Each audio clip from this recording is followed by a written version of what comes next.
Islamophobia اس وقت اپنے عروج پر ہے۔ مغرب کی جانب سے اسلام اور دہشت گردی کو ایک دوسرے کے ساتھ ہمیشہ سے جوڑا جاتا رہا ہے، لیکن مسلمان ممالک اور ان کے سربراہان ہمیشہ اس پر خاموش تماشائی بنے رہے۔ لیکن سابق وزیر اعظم پاکستان عمران خان کے دور حکومت میں اسلاموفوبیا کے تدارک کے لیے تاریخی اقدامات کیے گئے۔ 27 ستمبر 2019 کو عمران خان نے اقوام متحدہ کی جنرل اسمبلی کے 74ویں سیشن سے خطاب میں کہا کہ 9/11 کے بعد اسلاموفوبیا خطرناک حد تک پھیلا۔ اسلاموفوبیا کی وجہ سے بعض ملکوں میں مسلمان خواتین کا حجاب پہننا مشکل بنا دیا گیا۔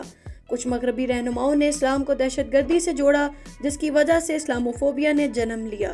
بنیاد پرست اسلام یا دہشت گرد اسلام کچھ نہیں ہوتا۔ اسلام صرف ایک ہے جو حضرت محمد صلی اللہ علیہ وآلہ وسلم نے ہمیں سکھایا۔ افسوس کی بات ہے کہ بعض سربراہان اسلامی دہشت گردی اور بنیاد پرستی جیسے الفاظ استعمال کرتے ہیں، پر مسلم ملکوں کی جانب سے اور ان کے سربراہان کی جانب سے کبھی کوئی خاص توجہ نہیں دی جاتی۔ مغربی لوگوں کو سمجھ نہیں آتا کہ پیغمبر اسلام حضرت محمد صلی اللہ علیہ وآلہ وسلم کی توہین مسلمانوں کے لیے بہت بڑا مسئلہ ہے۔ جب اسلام کی توہین پر مسلمانوں کا رد عمل سامنے آتا ہے تو ہمیں انتہا پسند کہہ دیا جاتا ہے۔ اسلام پہلا مذہب ہے جس نے غلامی ختم کی اور اقلیتوں کو برابر کے حقوق دیے۔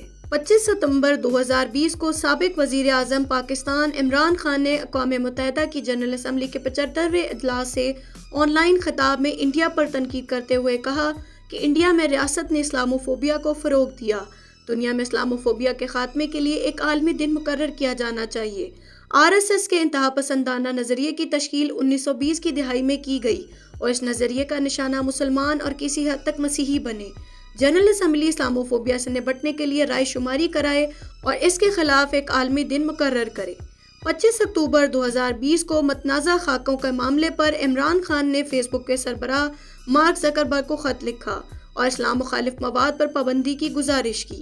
عمران خان کا خط ایک ایسے وقت میں سامنے آیا جب فرانس کے صدر ایمینوئل میکرون مسلمانوں سے متعلق اپنے ایک بیان پر تنقید کی زد میں تھے۔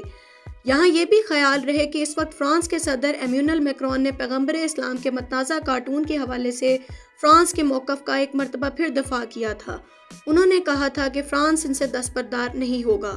عمران خان نے مارک زکربرگ کو خط لکھتے ہوئے کہا کہ میں چاہتا ہوں کہ آپ اسلاموفوبیا اور اسلام مخالف مواد کے خلاف فیس بک پر اسی طرح کی پابندی لگائیں جیسے آپ نے ہولوکاسٹ سے متعلق پابندی عائد کر رکھی ہے۔ 25 اکتوبر 2020 کو ہی اس وقت کے وزیر اعظم عمران خان نے social media platform Twitter پر پیغمبر اسلام کے متنازع خاکوں پر فرانسیسی صدر کے بیان پر رد عمل دیتے ہوئے سلسلہ وار ٹویٹس کرتے ہوئے کہا کہ ایسے وقت میں جب فرانس کے صدر ایمینوئل میکرون انتہا پسندوں کو مواقع فراہم کرنے کی بجائے مرہم رکھ سکتے تھے، یہ بدقسمتی ہے کہ انہوں نے اسلاموفوبیا کو فروغ دینے کا انتخاب کیا۔ 26 اکتوبر 2020 کو پاکستان کی سینٹ اور قومی اسمبلی نے فرانس میں توہین آمیز خاکوں کی عوامی تشہیر اور اسلاموفوبیا کی مذمت کرتے ہوئے ایک مرتبہ پھر قرارداد منظور کی تھی، جس میں OIC سے توہین آمیز خاکوں کی تشہیر اور اسلاموفوبیا سے متعلق لائحہ عمل کو تیار کرنے کی ضرورت پر زور دیتے ہوئے 15 اکتوبر کو اسلاموفوبیا کے خلاف دن قرار دیے جانے کا مطالبہ کیا تھا۔ 30 اکتوبر 2020 کو اسلام آباد میں منعقد ہونے والی میلاد کانفرنس کے دوران عمران خان نے فرانس اور مسلمان ممالک کے درمیان تناؤ پر بات کرتے ہوئے کہا کہ مغربی ممالک میں لوگ پیغمبر اسلام حضرت محمد صلی اللہ علیہ وآلہ وسلم سے متعلق مسلمانوں کے جذبات سے لا علم ہیں، اور یہ مسلمان اکثریتی ممالک کے رہنماؤں کا فرض ہے کہ وہ اسلاموفوبیا کے معاملے کو عالمی سطح پر اٹھائیں۔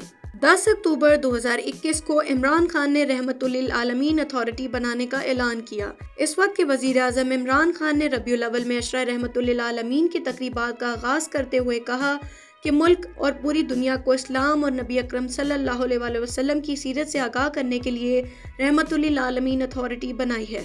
17 جنوری 2022 کو روسی صدر پیوٹن نے عمران خان کی عالمی کوششوں کے نتیجے میں اسلاموفوبیا سے متعلق بیان دیا۔ روسی صدر نے کہا کہ حضور اکرم صلی اللہ علیہ وآلہ وسلم کی شان میں گستاخی آزادی اظہار رائے نہیں بلکہ مذہبی آزادی کے خلاف ورزی ہے۔ 29 جنوری 2022 کو کینیڈین وزیر اعظم جسٹن ٹروڈو نے عمران خان کی کاوشوں کے نتیجے میں اسلاموفوبیا سے متعلق بیان دیا۔